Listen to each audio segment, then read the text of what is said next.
एक का बच्चा, पुत्र और पिता दोनों चोर थे। 4 बेटा थे, चारों चोर थे, खुद भी चोर था। चोरी करके लाते, खाते पीते, मौज मनाते। तो उसने अपने बेटों को कहा कि देखो,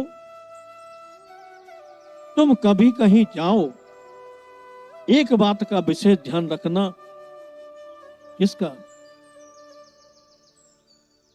कि कहीं सत्संग हो रहा हो, कथा हो रहा हो,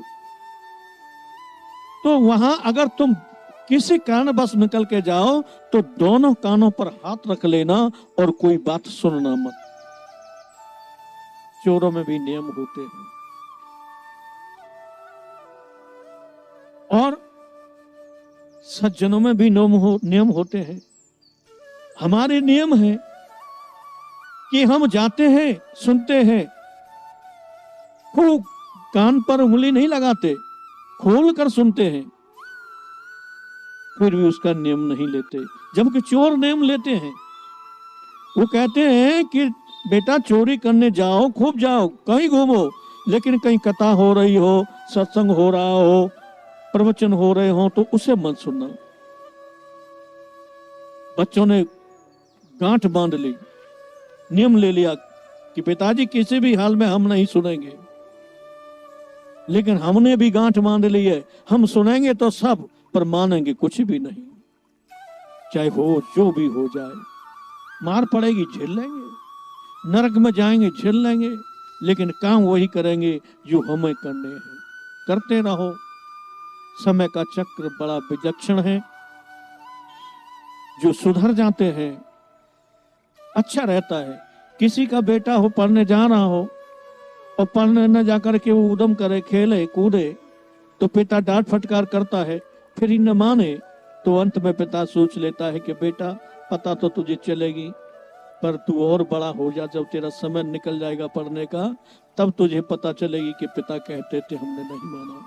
उसी प्रकार से धर्मगुरु, वेद, शास्त्र, पुराण, गीता सभी कहते हैं कि पता चल जाएगी, इससे पहले ही जान लो और पहले ही मान लो और उसके हिसाब से अपना जीवन चलाना शुरू कर दो। नहीं मानोगे, नहीं चलोगे, तो जिस दिन ये तुम्हारा किराए पर मिला हुआ घर रूपी शरीर छूट जाएगा, तब यहां से जब प्रस्थान होगा तो फिर इतना पछताओगे कि रोने के लिए आंसू कब पड़ जाएंगे। श्री राम जी ने भी स्पष्ट कह दिया है कि सो परत्र दुख पावहि, सिर धुन धुन पछताए।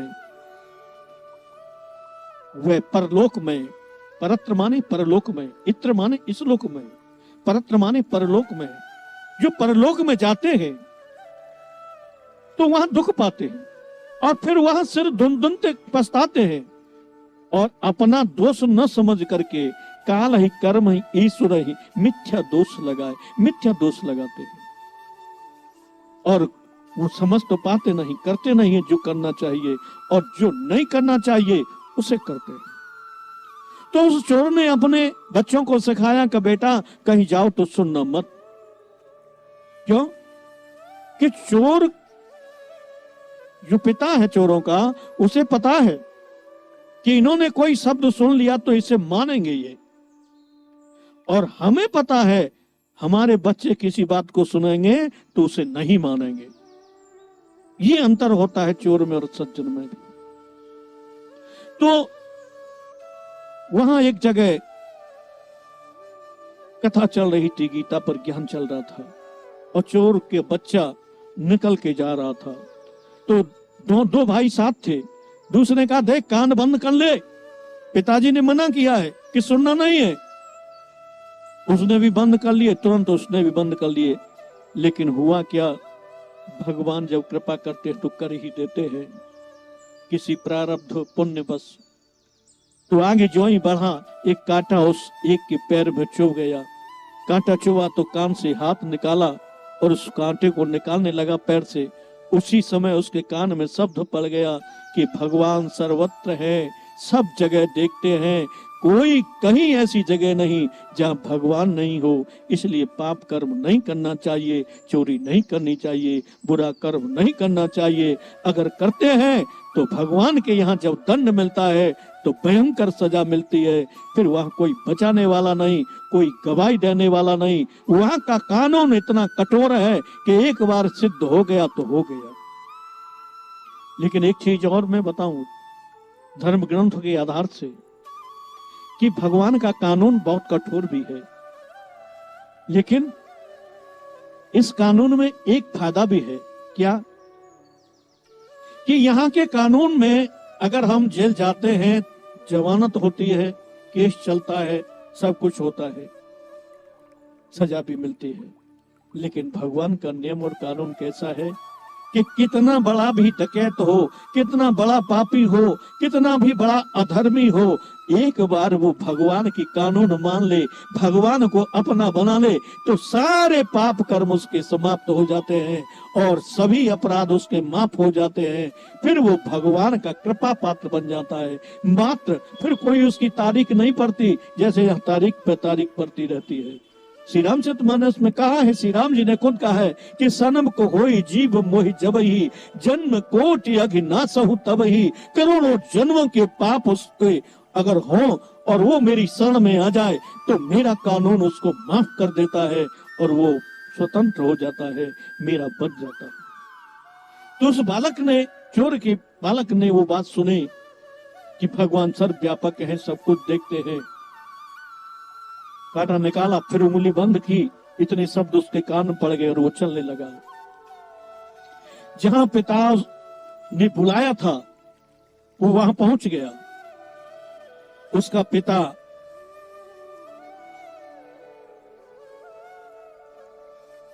एक पेड़ पर चढ़ गया आम के पर, आम तोड़ने के लिए, आम की चोरी करने लगे। तो पिता ऊपर है, बच्चे नीचे हैं, वो ऊपर से डाल रहा है फल तोड़ तोड़ करके, बच्चे उसको समेट रहे हैं। लेकिन जिसके कांटा लगा था उसने सुना था, उसने कहा पिताजी वो देख रहा है। बस इतना सुनते उसके हाथ छूट गए और वो नीचे धड़ाम से गिर गया। बोले कौन देख रहा है? वो भगवान। उसने चांटा मारा उसके गाल पर कि मैंने मना किया फिर भी तेने कथा सुन ली। हाँ पिताजी, वो सर्वव्यापक है, सब जगह है, वो देखता है, वो देख रहा है। इतना उसने कहा और उसके पैर टूट गए थे गिरने पर, चला नहीं जा रहा था, आंखों में आंसू देखी थी और उससे बहुत क्रोध भी था। बोले तू देख रहा है, तुझे अगर पता है तो उससे सिफारिश कर कि मेरे पैर ठीक हो जाए और मैं यहाँ से भागने में समर्थ हो जाऊं। तो उस बालक ने भगवान को कहा, ये तो है, अगर तुम्हारे घर को तो सच्चे हो तो ये कथा वाचक महात्मा संत धर्म, लेकिन सत्य है तो सत्य ही आपको हृदय से है और आपके द्वारा दिया गया है कि आप सर्वव्यापक रहे। तो मेरे पिता की दोनों पैर ठीक हो जाए, चलिए मैं समर्थ हो जाए। कहा और उसके पैर ठीक हो गए।